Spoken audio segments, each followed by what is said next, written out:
ভূত চতুর্দশী। দীপাবলি 5 দিন ব্যাপী উৎসবের দ্বিতীয় দিন ভূত চতুর্দশী। পুরাণ মতে অশুভ শক্তি বিনাশের পূর্বক্ষণ ভূত চতুর্দশী। কার্তিক মাসে কৃষ্ণপক্ষে চতুর্দশী তিথিতে পালিত হয় ভূত চতুর্দশী। এটি চৌদাস, নরক চতুর্দশী এবং ছোট দিওয়ালি নামেও পরিচিত। এই দিন পূর্বপুরুষদের সম্মান জানাতে 14 প্রদীপ জ্বালানো হয় 14 শাক খাওয়ার মধ্যে দিয়ে। প্রচলিত নিয়ম অনুসারে এই দিন স্বর্গ ও নরকের দ্বার খুলে যায়, আত্মারা মতে নেমে আসেন। এই দিন অশুভ শক্তির প্রকোপ বৃদ্ধি পায়। হিন্দু বিশ্বাস মতে মৃত্যুর পর দেহ পঞ্চভূতে বিলীন হয়, অর্থাৎ আকাশ, মাটি, জল, বায়ু, অগ্নি, এই 5টি উপাদানে মিশে থাকেন পূর্বপুরুষেরা। তাই প্রকৃতি থেকে সংগ্রহ করা 14 শাক এই দিন 14 পুরুষের উদ্দেশ্যে উৎসর্গ করা হয়।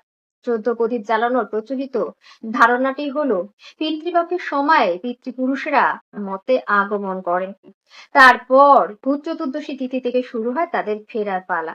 তাদের পথ আলোকিত করার উদ্দেশ্যে জ্বালানো হয় 14 প্রদীপ। আবার শ্রী রামচন্দ্র 14 বছর বনবাস অন্তে যখন নগরীতে ফেরেন, গোটা অযোধ্যাবাসী খুশিতে মেতে ওঠেন, তাকে স্বাগত জানান।